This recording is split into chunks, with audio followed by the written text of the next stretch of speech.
Bom dia a todos que me ouvem, espero que vocês estejam bem e gostaria de continuar um pouco mais das meditações sobre orações. Estamos no capítulo 3 e hoje falaremos um pouco sobre confissão. Reconhecer nossos erros é algo sempre muito difícil em nossas vidas. Porém, o caminho para vencer é a confissão de pecados.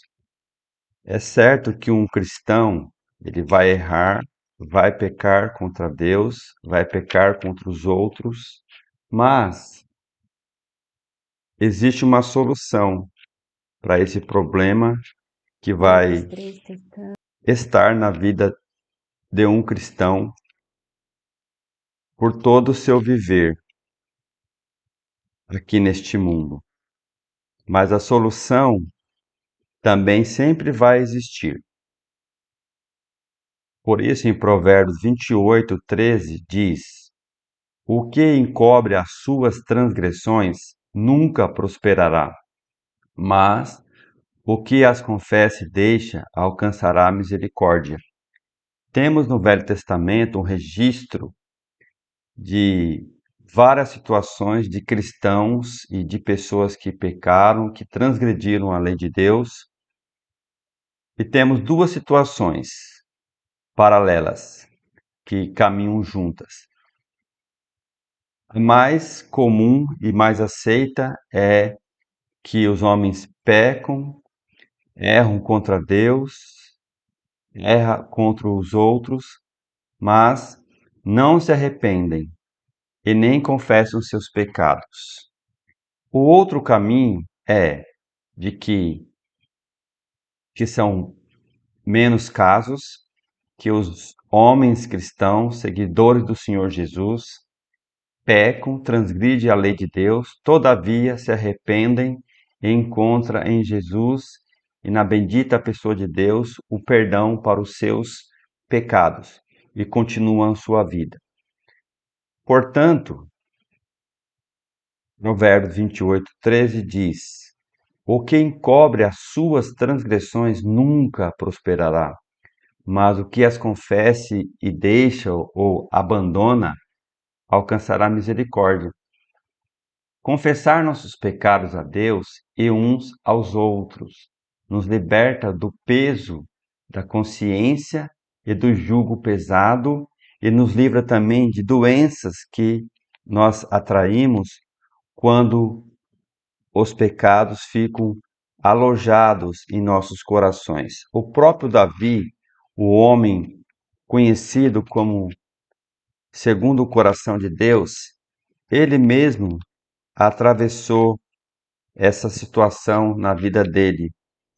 Depois de ter pecado contra Deus, de ter pecado contra o seu próximo, ele continuou sem confessar, sem arrependimento. E isso trouxe danos nocivos para a sua vida. Salmo 32, versículo 3 e 4 diz: porque de dia e de noite a tua mão pesava sobre mim, o meu humor se tornou em sequidão de estio. Confessei-te o meu pecado e a minha maldade. Não encobri. Era isso que Davi deveria fazer, mas ele não confessou, não se arrependeu dos seus pecados, não os confessou e por isso ele ficou mesmo até doente. Versículo 3 e 4. Quando eu guardei silêncio, envelheceram os meus ossos, pelo meu bramido em todo o dia, porque de dia e de noite a tua mão pesava sobre mim, e o meu humor se tornou em sequidão de estio. Podemos ver aqui que Davi está descrevendo que ele ficou doente por causa dos pecados que ele cometeu contra Deus e contra o seu próximo. Ele ficou quieto, ele escondeu, e essa artimanha, essa habilidade que Davi tinha, que todos nós também temos essa tendência, foram ensinadas por nossos pais no Jardim do Éden. Quando Adão e Eva pecaram contra Deus, eles se esconderam. E por várias vezes na Bíblia a gente pode presenciar esse tipo de situação. É uma situação perigosa, porque no arrependimento de pecado e na confissão destes nós encontramos o perdão e a solução para o nosso problema. Mas quando não há arrependimento, não há confissão, o que vai acontecer é que nós nos adoecemos e ficamos realmente sentindo a mão pesada de Deus, como Davi sentiu. Tiago 5,16 também vai mostrar essa mesma situação, mesmo passados séculos, até chegar aos dias de Tiago, o apóstolo, até chegar aos dias da igreja, mas ali também nós encontramos um ensinamento que é semelhante a esse ensinamento do Salmo 32, do versículo 3 e 4. Tiago 5, verso 16 diz: confessai as vossas culpas, ou confessai os vossos pecados uns aos outros, e orai uns pelos outros, para que sareis. A oração feita por um justo pode muito em seus efeitos. Mais uma vez, podemos ver que, de fato, pecaremos, de fato, vamos transgredir a lei santa de Deus, mas sempre para nos mantermos na presença de Deus e nos mantermos em unidade com o nosso próximo, é preciso arrependimento e confissão. E uma coisa importante que está nesse versículo fala: confessai vossas culpas, confessai os vossos pecados uns aos outros e orai uns pelos outros. Então, quando nós oramos por aquele contra quem nós pecamos e aquela pessoa ora por nós, é importante que nisso vai existir a cura para os nossos problemas espirituais. A confissão compõe-se de duas partes. A primeira parte é a profissão, ou é o reconhecimento de quem Deus é, como o próprio Pedro falou: tu és o Cristo, o Filho de Deus, do Deus vivo, Mateus 16, 16. A outra parte da confissão é a admissão dos nossos pecados e o pedido de perdão a Deus e ao próximo. Uma confissão completa, que também podemos chamar admissão dos nossos pecados. Um pecado não confessado, um pecado escondido em nossas vidas, é, às vezes a razão de uma oração não respondida. Em Salmo 66, verso 18, nós podemos encontrar lá o ensino de que, se eu atentar para a iniquidade no meu coração, o Senhor não me ouvirá. Salmo 66, 18. Se eu atender, ou se eu der atenção à iniquidade no meu coração, o Senhor não me ouvirá. Ou seja, não teremos respostas. Também em Isaías, capítulo 1, verso 15, nós vamos observar na época de Isaías, que escreveu mais ou menos 650 anos antes de Cristo, que ele também falou desse mesmo problema que podemos ter na nossa vida, que cristãos do passado tiveram. Em Isaías, capítulo 1, verso 15, diz: por isso, quando estendeis as vossas mãos, escondo de vós os meus olhos, e ainda que multipliquei as vossas orações, não as ouvirei, porque as vossas mãos estão cheias de sangue. Então, podemos até mesmo fazer muitas orações e não obter respostas. Por quê? Porque as nossas mãos estão contaminadas. E aqui diz que as vossas mãos estão cheias de sangue, ou seja, nossas vidas estão cheias de violência. O pecado não confessado mantém-nos afastados de Deus, ao passo que a confissão nos aproxima dele. João capítulo 1, versículo 9. Primeira carta de João capítulo 1, verso 9. E também na primeira carta de João capítulo 2, 1 a 2, vai falar sobre isso. Que o pecado, ele, quando confessado, ele nos aproxima da pessoa de Deus. Mas ao mesmo tempo, quando o pecado não existe um arrependimento e não existe a confissão, o reconhecimento, ele nos afasta de Deus. Primeira carta do apóstolo João, capítulo 1, verso 9, diz assim: Se confessarmos nossos pecados, ele, Jesus, é fiel e justo para nos perdoar os pecados e nos purificar de toda injustiça. Se dissermos que não pecamos, fazemo-lo mentiroso, e sua palavra não está em nós. Então, o apóstolo João nos ensina que devemos confessar nossos pecados. Então, a nossa vida com Deus não é uma vida de 100% de santidade, de perfeição absoluta.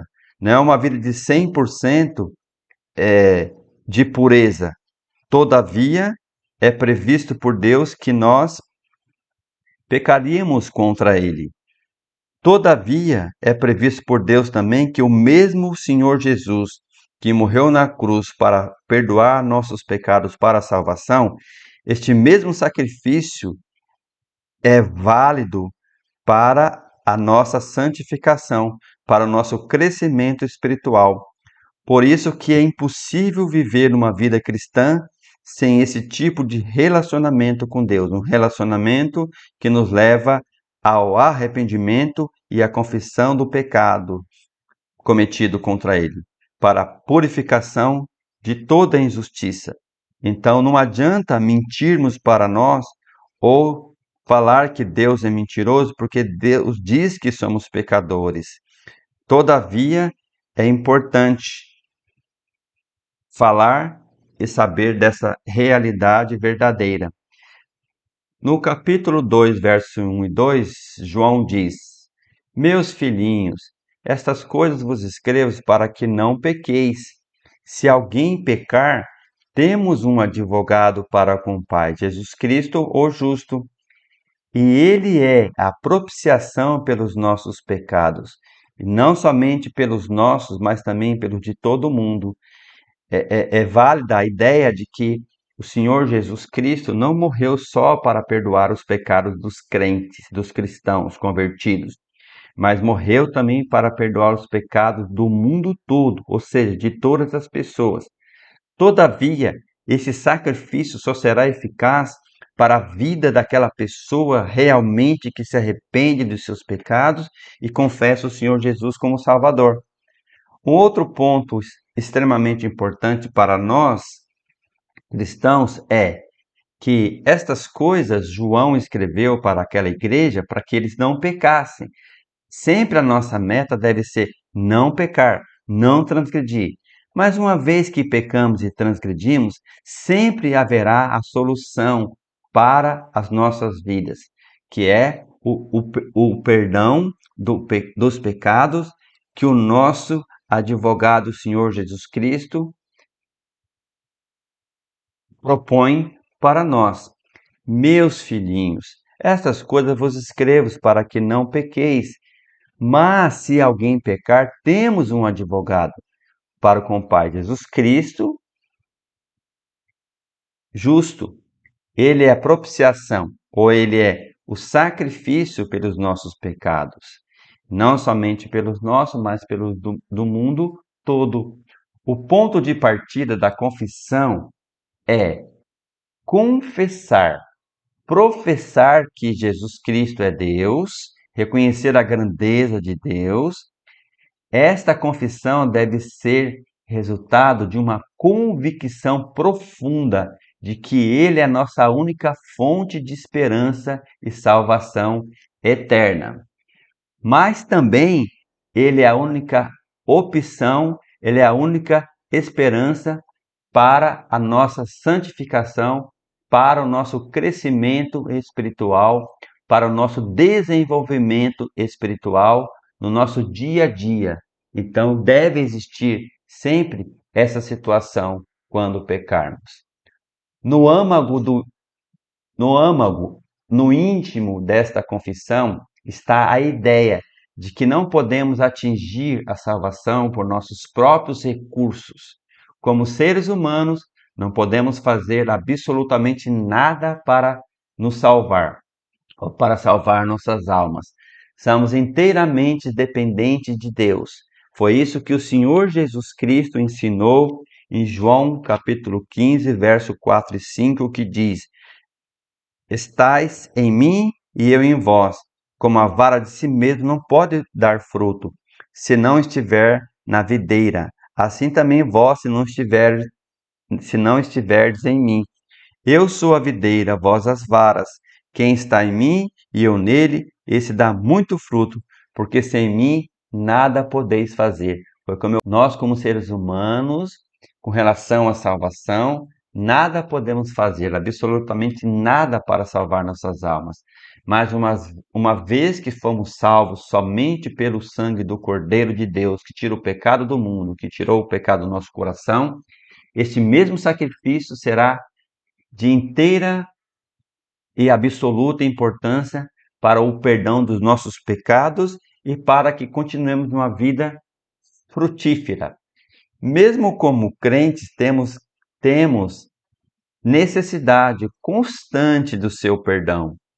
Seria muito bom se Jesus tivesse nos salvado e nunca mais pudéssemos pecar contra ele. Mas ele sabe que isso não ocorreria. Portanto, é preciso que nós entendamos bem claramente este ponto, que nós temos necessidade constante do seu perdão.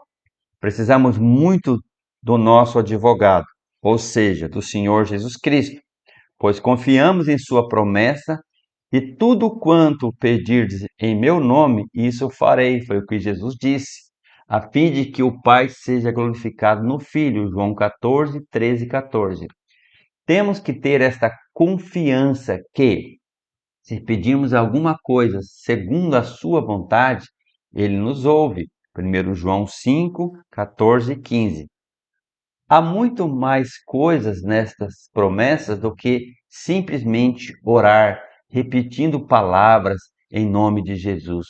Porque quando dizemos em nome de Jesus, é pela autoridade deste nome que é sobre todo nome, é pela autoridade do Deus Todo-Poderoso chamado Jesus Cristo.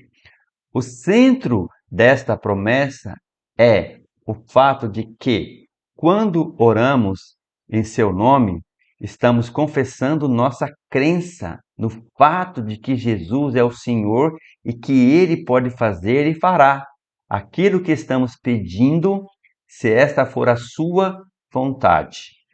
A profissão inclui sujeição da nossa vontade à vontade de Deus, colocando ou permitindo ao Senhor dirigir nossas vidas e dirigir nosso destino. Como cristãos, seguimos os mandamentos de Jesus Cristo, conforme a revelação das Sagradas Escrituras, sobre a liderança do Espírito Santo, que também é Deus Todo-Poderoso, que trabalha na nossa vida dia a dia e que nos faz frutificar.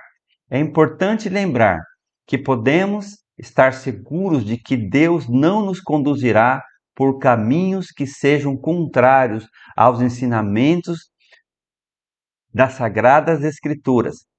Exemplo de um marido que tinha mais ou menos 35 anos e que foi buscar a ajuda de um pastor, pois a sua esposa, que se considerava muito espiritual, sentiu um chamado para uma obra especial, despediu-se dele e foi embora. Jamais Deus faria ou estimularia esse tipo de situação, que foge das Sagradas Escrituras, não está de acordo às Escrituras. Quantos casos ouvimos pelas redes sociais, pela televisão, pelo rádio, de pessoas que tiveram esse tipo de situação acontecendo na sua vida, ou por uma visão, ou por um sonho, ou por uma revelação, ou por uma falsa profecia. A parte verdadeiramente fundamental da profissão é que nos entregamos inteiramente à vontade de Deus, estejamos dispostos a obedecer-lhe, submetendo-nos à sua vontade. É um passo grande para a vitória. Esta sujeição está baseada em seu amor, ou no amor a Deus e no amor ao próximo. Quando nos submetemos à vontade de Deus e aos seus mandamentos, começamos realmente a viver, pois quando pecamos, começamos a morrer.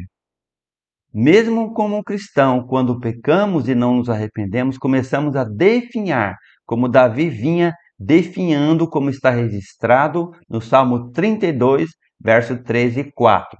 Então, quando nós nos submetemos a Deus e aos seus mandamentos, começamos a viver. Mas submeter significa que ele deve ser o Senhor da nossa vida. É ele que deve comandar nossas atitudes, nossa fala, nossas ações, nossa maneira de viver. Ser o Senhor absoluto da nossa vida. As Escrituras nos ajudam a conhecer a vontade de Deus. Elas dão às nossas vidas a única direção e a única correção eternamente verdadeiras. Por que eternamente verdadeiras? Porque a palavra de Deus é eterna, ela existe de geração em geração.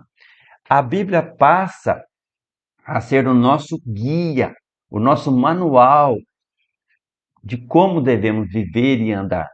Por isso podemos andar com sabedoria, correr confiantes, seguindo o padrão que Jesus estabeleceu para nós. Confissão significa reconhecer, admitir que pecou e buscar o perdão que Cristo efetuou na cruz do Calvário. 1 Pedro 2:24. Deixando ele nos abençoar, como diz Apocalipse 3, verso 20. O Senhor quer ter plena comunhão conosco, de tal forma que nós podemos nos sentir ou sentir o seu amor, o seu consolo. Porém, em Apocalipse 3, verso 20, quando ele dirigiu essas palavras à igreja de Laodiceia, é como se Jesus tivesse sido lançado fora da igreja, porque aquela igreja não estava mais aceitando as suas instruções, os seus ensinos, não estava mais acatando o que a palavra de Deus dizia. Então, aquela igreja colocou Jesus Cristo para fora das portas. Por isso que ele diz no versículo 20, capítulo 3 de Apocalipse: Eis que estou à porta e bato. Se alguém ouvir a minha voz e abrir a porta, entrarei em sua casa e com ele cearei e ele comigo. Era essa situação que estava acontecendo. Da mesma forma, nós, quando pecamos, não nos arrependemos e não reconhecemos a grandeza de Deus e a nossa condição de pecadores, nós também colocamos o Senhor Jesus para fora das nossas vidas, porque não estamos seguindo os seus mandamentos, as suas instruções, não estamos seguindo os ensinos da sua palavra. Todavia, há uma esperança para nós. Ele diz: Eis que estou à porta e bato. Se alguém abrir, se alguém me der oportunidade, eu vou entrar na sua casa, vou sentar com ele, vou cear com ele e vou ter comunhão, vou ter intimidade com ele, e as nossas vidas terão, na verdade, uma situação gloriosa de intimidade e comunhão com Deus, sempre por meio do seu Filho. Que Deus abençoe a sua palavra. Muito obrigado.